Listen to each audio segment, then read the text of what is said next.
참 예수님 이승환 시몬 신부입니다. 오늘은 세상을 창조하신 하느님에 대한 이야기를 나눠볼까 해요. 창조주 하느님에 대해서 이야기를 하면 사람들은 두 가지를 물어보죠. 첫 번째, 창조론과 진화론은 어떤 관계입니까? 무엇이 맞고 무엇이 틀린 겁니까? 라고 물어보는 질문이 있고요. 두 번째는 세상 창조에 대한 이야기는 성경 안에서도 두 가지로 나타나기 때문에 어떤 창조가 진짜 창조입니까? 라고 물어봅니다. 첫 번째 창조 이야기는 세상을 7일 동안 단계적으로 창조한 반면 두 번째 창조 이야기는 한 번에 창조하시고 인간에 대해서 보다 집중적으로 다루기 때문이죠. 그렇기 때문에 믿는 이들, 믿지 않는 이들, 또 믿는 이들 사이에서도 이런 질문으로 서로 많이 부딪히곤 합니다. 그럴 때 우리가 잊지 말아야 되는 것은 성경이라는 것 자체가 역사적 사실과 과학적 진리들을 담은 책이라기보다는 하느님과 인간과의 관계, 하느님과 세상과의 관계를 담은 의미를 발견하고 담은 책이라는 것을 기억하는 것이겠죠. 창조에 대한 이야기를 통해서 우리는 세 가지 질문을 던지게 됩니다. 첫째, 우리는 어디에서 왔는가? 둘째, 우리는 어디로 가는가?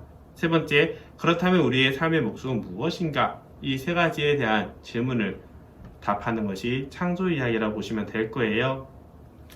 천천히 말씀드리면 우리가 시작을 알면 끝을 예상할 수 있고요. 끝을 알면 지금 어떻게 살아야 되는지 알 수 있을 겁니다. 물론 신앙적으로 이거를 믿음을 통해서 희망이 생기고 희망을 통해서 오늘 사랑을 한다라고도 표현할 수 있지만 정작 우리가 어떻게 살아야 하는지, 우리 인간이 왜 태어났고 왜 죽는지를 이해하려고 하다 보면 과학적으로 세포가 어떻게 생기고 어떻게 죽고 이런 거를 따지는 부분도 있겠지만 또한 우리의 삶의 의미와 반향을 중심으로 바라볼 수도 있을 겁니다. 성경의 첫 부분은 우리가 어떤 삶의 의미와 방향을 가지고 살아야 되는지를 알려주고 있어요. 하느님께서는 세상을 창조하시면서 모두 보시기 좋았다라고 표현하시고 그 안에 하느님의 창조 질서가 담겨 있음을 알려주고 있습니다. 따라서 우리들은 피조물 안에 담겨있는 하느님의 창조 질서, 그분의 뜻을 발견하고 이루어내면서 하느님의 뜻이 이루어지기를 동참하면서 하느님의 영광을 더욱더 드러내고 우리 삶의 의미는 보다 충만해질 수 있다는 것이죠. 곧 하느님 안에서 모든 피조물들이 함께 평화롭게 조화를 이루며 살아갈 수 있다는 것입니다. 그럼에도 불구하고 창조론과 진화론이 부딪히는 이유는 하느님을 향한 또 세상을 향한 이 두 가지 방법의 부딪힘이라고 보시면 좋을 거예요. 진화론 같은 경우는 인간이 가지고 있는 이성과 지성으로, 즉 논리를 통해서 세상의 지혜를 찾고 근본 원리를 찾는 과정 중에 나타났다고 보시면 됩니다. 반면 창조론은 우리가 바라보는 하느님과의 관계, 인간들과의 관계, 피조물과의 관계 같은 삶의 의미를 담았죠. 따라서 창조론과 진화론은 서로 부딪히는 관계라기보다는 인간을 향한 하느님의 사랑과 하느님을 향한 인간의 노력이 만나는 곳이라고 보시면 좋을 거예요. 즉 상호 보완적이라는 것이죠. 세상은 창조되었지만 그 안에 담겨있는 하느님의 질서가 드러나면서 우리는 꾸준히 변하는 것은 다 알고 있잖아요. 자, 이렇기 때문에 창조론과 진화론은 서로 부딪히기보다는 창조론을 통해서 세상을 창조하신 하느님과의 관계를 고려하면서 그 질서를 살아가는데 진화론과 과학적인 방법을 사용하게 되고요. 세상을 이해하고 받아들이기 위해서 우리는 과학적인 방법을 통해서 이해의 폭을 넓힙니다. 다만 그 방법, 이해의 폭이 나아갈 방향성을 성경에 말하는 신앙 안에서 발견하는 것이겠죠. 이렇게 창조론과 진화론의 문제가 해결이 되었다면 또 하나 재밌는 생각을 할 수가 있습니다. 세상을 하느님께서 창조하셨다면 그 이후로 세상과 하느님은 어떤 관계이냐라는 질문이죠. 그것을 어떻게 바라보느냐에 따라서 우리가 삶의 방향이 조금 달라지기도 합니다. 하나씩 얘기해 볼까요? 세상을 창조하시고 그 안에 모든 것 안에 하느님의 뜻이 있다면 우리가 그 하느님의 뜻을 완성을 시켰을 때 우리는 또 하나의 신이 될 수 있다. 즉 우리 안에 담겨있는 하느님의 손길을 신처럼 발현할 수 있다라고 생각하는 곳이 있습니다.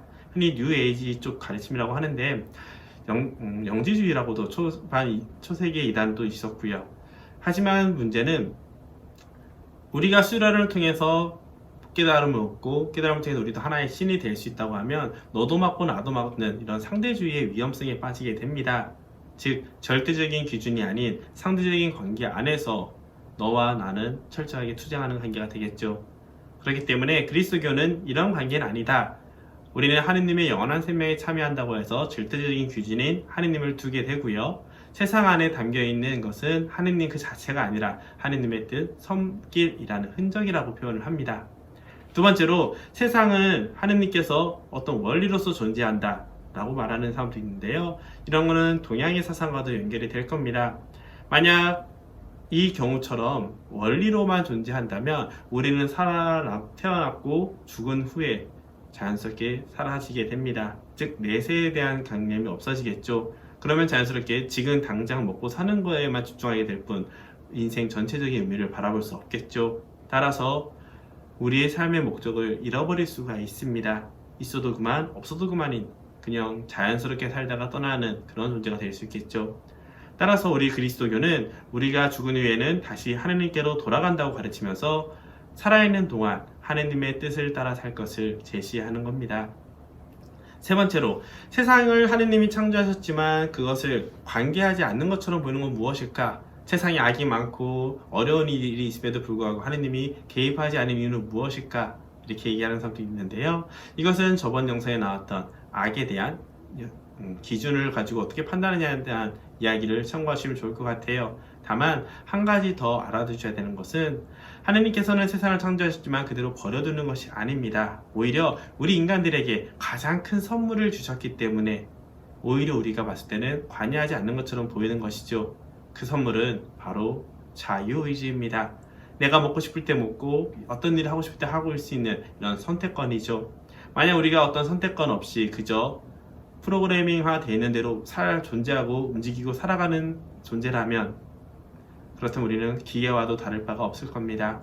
하지만 우리의 자유의지를 가지고 하느님의 뜻이 제일 좋다는 것을 깨달았기 때문에 그것을 선택하고 살아간다면 참으로 행복한 삶을 갈 수 있겠지만 나의 것을 더 혹은 지금 당장을 위한 것들만을 선택하게 된다면 오래가는 기쁨과 행복보다는 쾌락과 즐거움으로만 이루어진다면 그것은 오히려 악의 삶으로 죽음의 문화로 갈 수 있는 위험성이 있겠죠.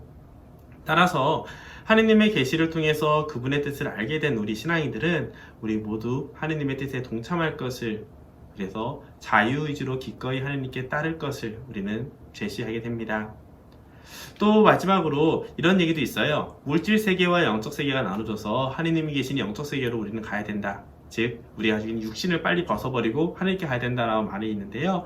이렇게 말하면 조금 잔인할 수도 있지만 이 사람을 구원하려면 이 사람을 죽여주는 것이 좋은 방법이 된다는 아이러니가 발생을 하죠.